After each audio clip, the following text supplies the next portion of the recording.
Assalamualaikum warahmatullahi wabarakatuh. Innal hamdalillah nahmaduhu wa nasta'inuhu wa nastaghfiruh wa na'udzu billahi min shururi anfusina wa min sayyiati a'malina. May yahdihillahu fala mudilla lahu wa may yudlil fala hadiya lahu.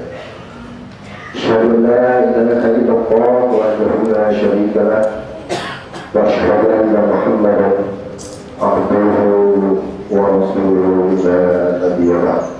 Amma ba'd. Alhamdulillah, puji syukur terpanjatkan pada Allah Rabbul Alamin yang telah menggerakkan hati-hati kita menuju ke majelis yang diberkahi, majelis zikir, majelis ilmu, yang dimana para malaikat Allah menaungi dan mendoakan siapa yang hadir di sini. Amin. Salawat serta salam ditujukan kepada junjungan kita Nabi besar Muhammad Sallallahu Alaihi Wasallam. Waktu sudah masuk, kita langsung, tapi sebelumnya ada beberapa maklumat dari pengurus masjid bahwa kami menginformasikan bahwa masjid kami Az-Zahra sedang berencana akan memperluas bangunan. Nantinya itu akan menjadi 2 lantai. Tahap pertama itu kita lebar ke samping dulu. Desakan kemarin urgensinya untuk bisa dipakai taraweh dan sholat id. Kami menerima sumbangan dan jariah dari Bapak Ibu sekalian untuk kami salurkan untuk kepentingan pembangunan masjid. Yang kedua, sebagai informasi bahwa kajian ini diliput oleh media, ada islampost.com, nanti akan dimuat di media mereka. Kemudian juga dari Monis TV, kajian ini akan disiarkan. Kemudian pengumuman pembangunan, rencana pembangunan masjid Az-Zahra juga akan disiarkan di islampost.com untuk memperluas informasi ke khalayak. Kemudian masjid kami juga menerima zakat, infak dan sedekah. Demikian maklumat yang disampaikan dari masjid. Adapun hari ini kajian kita menghadirkan 2 narasumber. Di sebelah kanan saya ada Kesar, yang populer Kesar YKS gitu. Kita panggil Bang Kesar. Tentu tidak perlu lagi kita bacakan profilnya lah ya, sudah pada kenal semua. Yang di sebelah kiri saya ada Ustaz Rahmat Ayyub. Beliau adalah staf ahli di BNPT, Badan Nasional Penanggulangan Teroris. Ya, kalau salah singkatannya begitu ya. Selama ini aktivitas beliau keliling Nusantara menjadi tim ahli yang menjelaskan program-program BNPT yang nanti bisa kita gali dan kita tanya lebih banyak lagi langsung. Konsep kajian kali ini lebih kepada mungkin nggak seperti biasa, mungkin lebih banyak tanya jawab yang agak interaktif lah gitu. Oke, untuk mempersingkat waktu, yang pertama mungkin Bang Kesar akan menceritakan sedikit perjalanan perjalanan mencari sesuatu sampai Kesar yang dulu dengan Kesar yang sekarang itu berbeda. Mudah-mudahan dengan sharing dari beliau ada manfaat, ada ilmu yang bisa kita petik.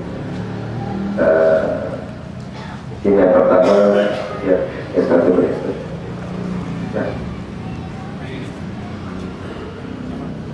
Jamaah mungkin bisa masih satu soal lagi ke depan untuk memberi ruang buat yang belakang.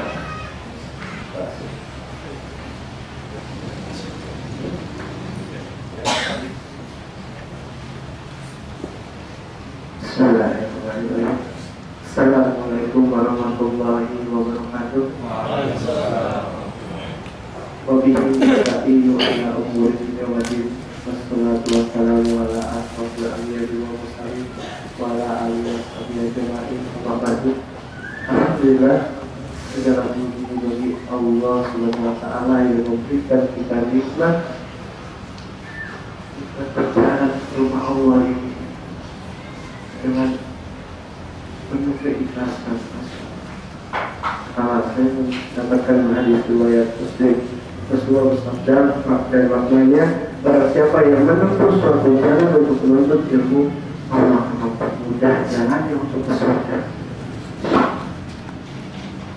Kita orang-orang pilihan bisa seperti ini datang dengan penuh keikhlasan.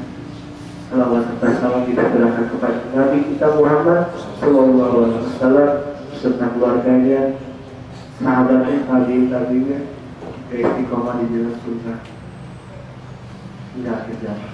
Alhamdulillah, saya bisa bertemu dengan warga Raha Bunga di Bintaro dengan Aki dan dijemput. Alhamdulillah, saya ingin memberikan satu sharing tentang ilmu. Inilah, pengalaman adalah suatu ilmu. Pengalaman hidup kita ini adalah suatu ilmu. Ilmu yang benar-benar insya Allah untuk kita bisa mempelajarinya, dan mudah-mudahan saya menjadi perantara hidayah kita semua. Amin ya rabbal alamin. Saya ingin bercerita tentang bagaimana dulunya seorang Kesar yang dulu. Apa? Ini ceritanya apa tadi? Bukan yang dulu. Saya lagunya apa sih? Delio ya. Masya Allah. Ini aku bukan yang dulu. Disinilah saya menceritakan bahwa dulu saya sebagai orang yang selalu kenal oleh orang-orang sekitar sampai Nusantara. Anda merasakan disitulah saya maksudnya tidak merasakan kebahagiaan yang sesungguhnya. Dulu saya seseorang yang selalu memperbudakan dunia, kerja nih dari sahur sampai buka puasa. Kalau saya tidak bisa bersama teman-teman bersama keluarga berkumpul, dan disitulah saya dibudakkan dunia ini. Kerja untuk mencari segenggam harta yang banyak. Ya, saya merasakan bahwa saya diperbudak nih kerjaan saya, sampai saya lupa dengan Allah. Jalan Allah Subhanahu wa taala yang menciptakan kita. Antum udah tahu belum? Saya pakai baju apa ya? Tahu? Ada yang tahu ya? Alhamdulillah. Jangan nonton. Sekarang tuh TV sekarang nggak berhenti. Kenapa kamu didikan? Karena semua adalah pembohongan publik. Kalau saya pakai baju viral, baju viral benar, dan kita menutupi aurat. Kita menutupi aurat, memakai celana di atas dan bawah. Saya merasakan bahwa ini banyak sekali nih, saya menggendong dosa nih. Untuk apa? Subuh-subuh joget jam 1, jam 2. Saya merasakan bahwa ini kita dibudak oleh dunia. Saat itu saya mendapatkan suatu hidayah. Dijelaskan bahwa surat Al-Qasas ayat 56, kemudian di situ jelas kayak Allah berfirman yang maknanya, sesungguhnya kamu tidak akan dapat memberikan hidayah kepada orang yang kamu sayangi, tapi Allah Jalla Jalaluhu yang memberikan hidayah, Masya Allah, dengan dikehendakinya. Dan dia tahu orang-orang yang mengetahui yang ingin menerima hidayah itu, Masya Allah. Dan jelas di sini nih, saya tidak bisa memberikan hidayah kepada antum, Allah Subhanahu wa Ta'ala. Dan hidayah ini adalah mahal hati, mahal, tidak bisa dibeli dengan cara apapun.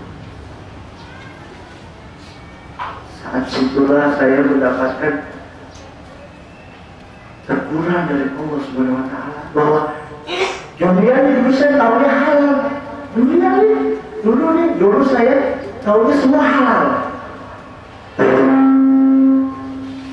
Halal. Seperti apa contohnya? Saya dulu kalau nggak salaman sama wanita tuh, salaman aja nih, tidak boleh kan? Ditanya akan dipertanggungjawabkan. Dulu halal semua. Saya berpikir bahwa dengan harta banyak saya bahagia, dengan punya rumah saya bahagia, dengan punya mobil saya bahagia. Tapi tak kalah Allah memberikan suatu hidayah bahwa sumber kebahagiaan ada di Al-Quran berkali. Kebahagiaan, sumber kebahagiaan, pengobat jiwa kita. Dan saya mengetahui bahwa setiap ayat-ayat Al-Quran Allah memuji dunia ini. Ini dunia ini melainkan dunia ini dilaknat beserta isinya, kecuali orang-orang yang berzikir kepada Allah, yang bertakwa kepada Allah, yang mendekatkan diri kepada Allah Subhanahu wa Ta'ala. Mengerikan tadi, yang tahu di dunia ini bahagia. Saat saya mengetahui bahwa Al-Quran dan hadis yang benar-benar hadis ini sahih, luar biasa, saya mendapatkan suatu pencerahan hati. Dan inilah suatu langkah pertama saya mendapatkan suatu istiqomah. Saya bertengkar dengan wanita perhiasan dunia yang terbaik adalah wanita solehah, Masya Allah. Saya bertengkar dulu nih di rumah dia ngajakin istri saya dulu ya, yuk kajian yuk. Saya belum berubah, akan disonsumsi. Ini lagi bisikan iblis nih. Makanya hamba ini kita perlu akhirat, karena semuanya adalah hamba Allah, hamba yang lemah. Hamba yang lemah. Saat saya berjalan dengan tidak penuh keikhlasan, jalan di tempat jubuana di rumah Allah, saya duduk. Saat saya menemukan tema, saya dapat tema aku akan berubah yang dibawakan oleh Ustaz Dr. Safi Reza Sama Habisahullah. Alhamdulillah saya mendapatkan pencerahan hati dengan istiqomah, perubahan dari istiqomah kita ya. Istiqomah kita, bagaimana itulah perubahan kita, istiqomah kita. Sulit untuk menjadi istiqomah kita nih. Terkadang iman kita turun, naik. Saya merasakan seperti itu. Tapi saat kita menuntut ilmu nih, makanya kita belajar dan belajar. Saya juga masih butuh ilmu lagi. Belajar. Disitulah saya senang dengan ini. Allah saya yang gitu mas, akhirnya pas saat kajian yang terima kasih kalau itu penuntut adalah wanita solehah, perhiasan terbaik, luar biasa di situ. Dan saat itulah saya mendapatkan bahwa bukti lagi bahwa Allah cepat sekali menjaga harta kita, cepat nih. Kalau menghijrah menjadi yang lebih baik pasti ada ujiannya, kan pasti dari keluarga, dari sekitar kita, dari teman yang dulu pasti itu akan akan sulit untuk kita menjalani dengan hijrah ini, dengan yang diperintahkan Allah nih Rasulullah SAW. Setelah saya cepat sekali di dunia dan akhirat nih Allah nih, saya jual mobil saya jual lagi mobil orang tua saya untuk apa? Menutupi utang. Saat itu adalah riba. Paling kecil hukumannya adalah sama saja menutupi ibu kandungmu sendiri, mengalihkan hati. Itu saya jual semua atas saya, ya Allah. Betapa saya berilah petunjuk, ya Allah. Akhirnya saya mendapatkan di jalan sunnah ini luar biasa, nikmatnya luar biasa. Makanya saya menemukan suatu hadis riwayat Muslim, Rasulullah SAW bersabda, "Ad-dunya sijnul mu'min wa jannatul kafir." Dunia ini adalah penjara buat orang mukmin, buat kita nih udah jelas yang berkatakan ini surga buat orang kafir. Saya berpikir kalau dulu saya berarti orang kafir ya, orang kafir dikasih harta untuk apa? Untuk melupakan Allah Subhanahu Wa Taala. Diberikan harta yang banyak. Terus saya berpegang udah Quran dan Masya Allah, saya lebih bahagia dan akhirnya saya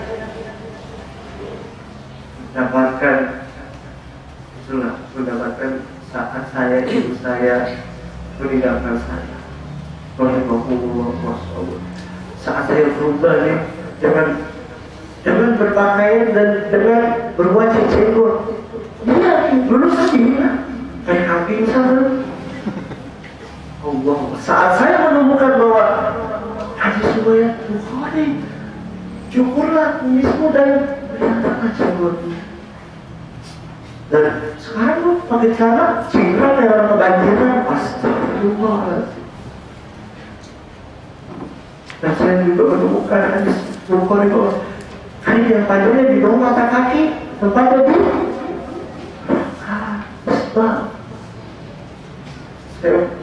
di saya ini di dunia ini ibaratnya saya mu'alaf lagi, saya baru mengenal Islam lagi,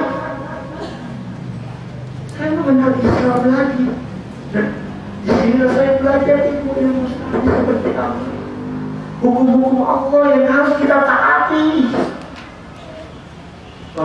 Di sini di negara ini kita gampang untuk bisa mentaati negara ini, hukum negara ini. Tapi apakah kita bisa mentaati hukum Allah Subhanahu Wa Taala yang diajarkan Rasulullah SAW?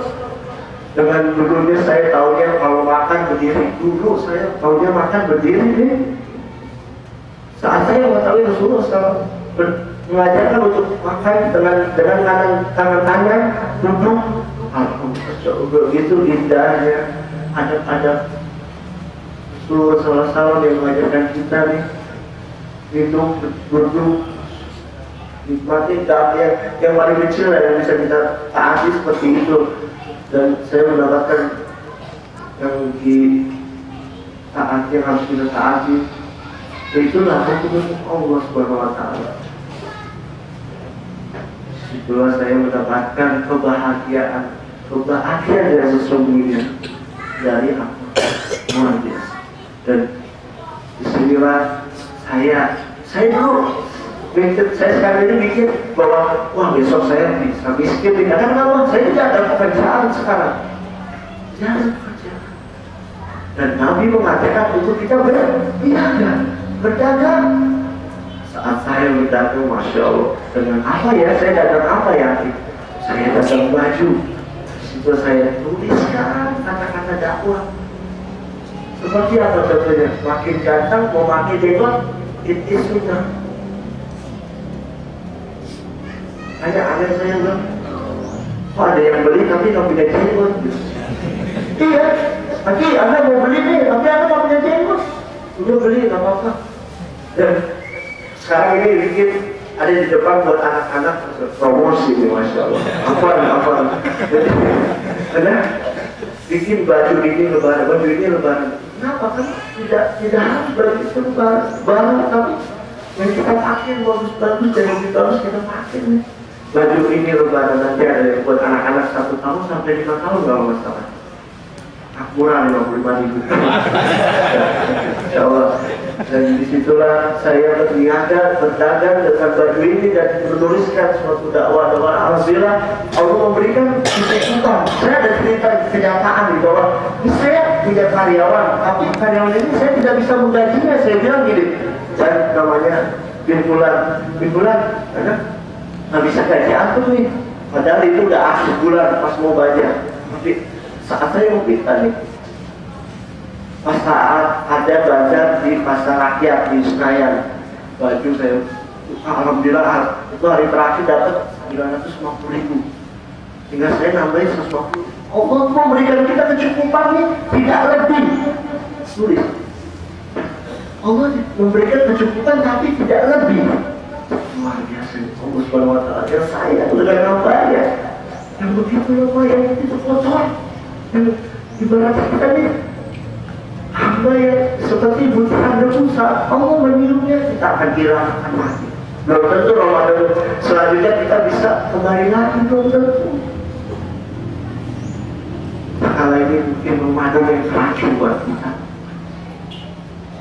Masya Allah, ada mendapatkan nikmat di jalan sunnah ini dengan kecukupan, dengan akhirnya ya Allah, sampai ada sedih nih orangnya. Ada juga melihat di Facebook kata-kata istri ada juga, ya Allah, ada bersyukur banget nih punya istri yang benar-benar berdasar yang terbaik. Adalah wanita soalnya. Nah, kalau dia tidak meminta harta yang banyak, tidak minta suatu apapun yang banyak, tapi dia meminta buat saya, tuntutannya adalah bagaimana menyicil rumah di surga. Bagaimana menyicil rumah di surga? Setelah saya mendapatkan banyak sahabat yang menjaga 12 rakaat rawatib sebelum sholat, Allah akan membangunnya rumah di surga. Allahu Akbar. Subhanallah. Atau merasakan bersyukur dengan saya yang bernama Bidadari Bidadari ya. Bidadari. Istighfar, jangan tertawa pada dia. Ada alhamdulillah saya izin sharing kepada antum, insya Allah sebagai pelajaran bahwa jangan mencintai dunia ini. Intinya jangan mencintai dunia, tapi jangan tak lupa sedikit pun dengan dunia ini nanti. Dan jangan mencintai sepenuh hatinya dunia ini, bahwa kita ibaratnya jadilah kita menjadi musafir yang jalan. Kala kita lelah, kita duduk di bawah pohon dan meneduh, kita berjalan lagi melanjutkan perjalanan kita dan akan kembali ke roh Allah Subhanahu wa Ta'ala. Ya, itu aja yang bisa saya sampaikan. Bila ada kesalahan dari saya, yang benar hanya Allah Subhanahu wa Ta'ala. Subhanallah wa bihamdihi, asyhadu an la ilaha illa anta, astaghfiruka wa atubu ilaik. Allahu a'lam bishawab.